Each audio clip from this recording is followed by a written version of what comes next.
দিদুন আজকে কি বড়ি দেবে? তাহলে আমি একটু বন্ধুদেরকে দেখাই কিভাবে তুমি বড়ি দাও। নমস্কার বন্ধুরা, গুড মর্নিং, সুপ্রভাত সবাইকে। এই যে আমি ডাল ভিজিয়ে রেখেছিলাম রাত্রিবেলা, মটরের ডাল। তো আমি এখন বড়ি দেব। তো আপনারা দেখুন কিভাবে আমি দিই। আগেও আমি বলেছিলাম যে বড়ির ভিডিও আপনাদেরকে দেব, তাই দিচ্ছি। তো আমি এবারে পিষে নেব। শিলে পিষলে ভালো হয়, কিন্তু আমার তো এনার্জি নাই বন্ধুরা, তাই। তো বন্ধুরা দেখুন, আমার একবার ডাল বাটা হয়ে গেল। এইভাবে আমি বেটে নিচ্ছি। এটার মধ্যে ঢেলে নেব। একদম একটাও যাতে দানা না থাকে, একদম মিহি করে পেস্ট করতে হবে। তো আমি আবারও কিছুটা আছে, আবারও পিষে নেব। তো বন্ধুরা দেখুন, আমার সব ডালটা পেষা হয়ে গেল। এবার আমি ঢেলে নেব। ঢেলে নিয়ে চলে যাব ছাদে। তো আপনারা দেখতে থাকুন কিভাবে আমি করি প্রসেসিং। বন্ধুরা এই জিনিসগুলো নিয়ে যাচ্ছি আমরা। এই যে নুন, ডাবু হাতা, আরো অনেক কিছু আছে, উপরে গিয়ে দেখাবো। চলো দিদুন, চলো। সব নিয়ে চললাম ছাদে। তো বন্ধুরা আমরা উপরে চলে এসেছি। ছাদে চলে এসেছি বড়ির গামলা নিয়ে। তো আমি এখানে বসে বসে এখন ফাটিয়ে নেব। আপনারা দেখতে থাকুন সম্পূর্ণ ভিডিওটা। তো বন্ধুরা এবার আমি ডালটা ফেটিয়ে নেব। তার জন্য এক বাটি জল নিয়ে নিয়েছি। এখানে ডালটা এবার ফেটিয়ে নেব। ডালটা ফেটানোর পরে আমি নুনটা দেব, কারণ আগে নুন দিলে না নুনটা জল হয়ে যাবে। তো আপনারা এইভাবে ফেটিয়ে নেবেন। ফেটাতে ফেটাতে দেখবেন ডালের রঙটাই চেঞ্জ হয়ে গেছে অর্ধেক।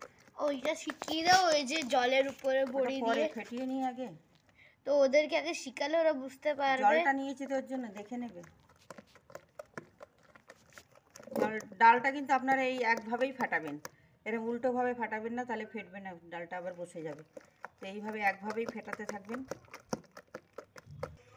তো দেখুন বন্ধুরা, আমি ডালটা ফেটিয়ে নিয়েছি। কি করে বুঝবো ডালটা ফেটে গেছে? এই দেখুন জলের মধ্যে দিচ্ছি, এই দেখুন উপরে চলে আসছে, তাহলেই বুঝবেন ডালটা ফাটানো হয়ে গেছে। আর যদি নিচে চলে যায় তাহলে বুঝবেন ডালটা ফাটানো হয়নি। আর দেখুন ডালের কালারটাও চেঞ্জ হয়ে গেছে। তো আমি এবার একটু দিয়ে দেবো নুন। বেশি নুন দেবো না, কারণ বড়িতে বেশি নুন লাগে না। এই যে সামান্য একটু নুন দিয়ে দেবো, কারণ কি বড়ি শুকালে পরে নুন টেনে যায় আর নুনটা তখন বেশি লাগে। তো নুনটা দিয়ে আমি আর একটু 2 মিনিটের মতো ফেটিয়ে নেব।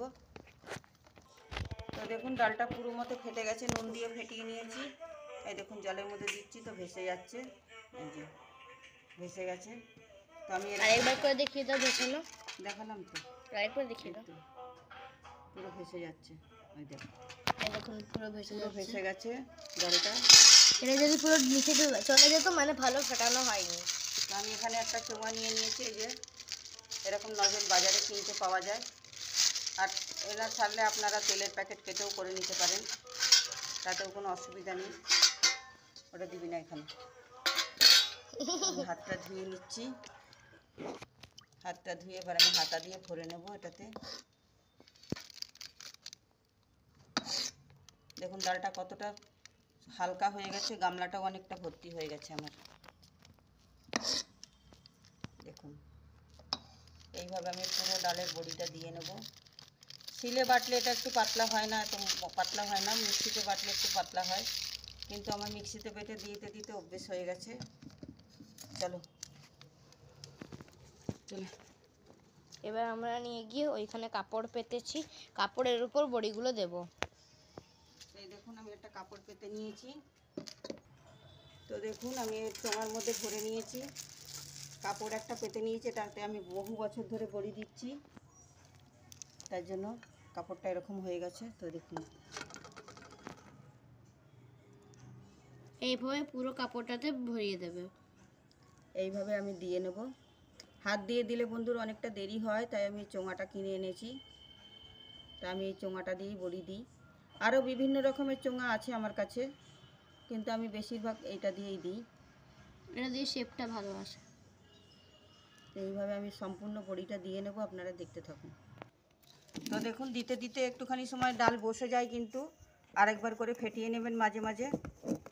নালে কিন্তু দেখুন এতগুলো হয়ে গেছে এখন অবধি। নালে কিন্তু আপনাদের বড়ি শক্ত হবে, ঝোলে দিলে ফুটবে না, এই ভিজবে না, ভেতরে অবধি ঝোল ঢুকবে না।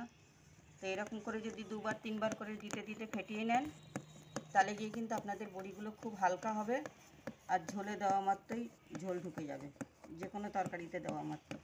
তো আমি আরও কিছুক্ষণ একটু ফেটিয়ে নেব। খানিকটা দেওয়া হয়ে গেছে, দেখুন এতগুলো দেওয়া হয়ে গেছে। দিয়ে বাদ বাকিটা ফেটিয়ে আবার দেব। তো বন্ধুরা দেখুন, বড়ি দেওয়ার সময় কিন্তু মাথাটা উপর দিকে টান দেবেন, তাহলে গিয়ে বড়িগুলো দেখতে ভালো হবে, নালে কিন্তু আপনাদের বড়িগুলো বসে যাবে, দেখতে একদম ভালো হবে না। তো এইভাবেই আপনারা দেবেন। করবো না না পাটুয়ানি। তো বন্ধুরা দেখুন, আমার সব বড়ি দেওয়া হয়ে গেছে। এখানে 500-600 বড়ি আছে, 500-600 ডালের বড়ি আছে। তো কেউ যদি কিনতে চান আমার বাড়িতে চলে আসবেন, আমি কিন্তু বড়ি বিক্রিও করি। তো দেখা হচ্ছে কালকে সকালে। তো আমার বড়ি দেওয়া হয়ে গেছে। তো আজকের মতো এখানেই ভিডিওটা শেষ হলো। কালকে সকালে যখন বড়িগুলো তুলবো তখন আপনাদেরকে দেখাবো। কালকে পার্ট 2 বানাবো, ঠিক আছে দিদুন? পার্ট 2 পার্ট 1 যাই হোক, তুলে দিবি। বাই বন্ধুরা। তো বন্ধুরা দেখুন, কালকে বড়ি দিয়েছিলাম, আপনাদের সামনে দিয়েছিলাম, তো আজকে শুকিয়ে গেছে। এই যে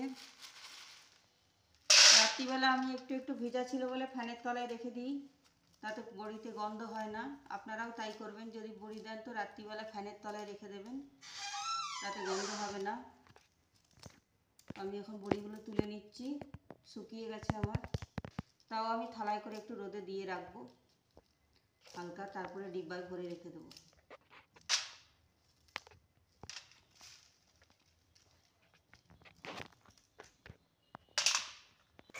তো দেখুন আমার বড়িগুলো শুকিয়ে গেছে, অলমোস্ট শুকিয়েই গেছে। এই দেখুন, আপনারা আওয়াজেই বুঝতে পারছেন কতটা শুকিয়েছে। তো এখানে আমার 500-600 ডালের বড়ি আছে। তো আপনারাও যদি দিতে চান এইভাবেই দেবেন। এই দেখুন দেখুন কি সুন্দর দেখতে হয়েছে। এবং বড়ি যেরকম হয় এরকমই উঁচু উঁচু সুন্দর সুন্দর হয়েছে। আপনাদের তো দেখিয়েছি বড়ির মাথাগুলো কীভাবে টেনে টেনে দিতে হয়, তাহলে গিয়ে শেপটা কিন্তু এরকম আসবে, নাহলে থ্যাবড়া থ্যাবড়া হয়ে যাবে, দেখতে ভালো লাগবে না। আওয়াজে শুনতে পাচ্ছেন কতটা কুড়মুড়ে হয়েছে। যখন আমার ঘরের কাছে দরজার কাছে রোদ আসছে, আমি এখন আবার রোদে দিয়ে রেখে দেবো, দিয়ে বিকেলবেলা কৌটোয় ভরে রেখে দেবো। তো আজকের মতো এইটুকুই বন্ধুরা, বাই গাই।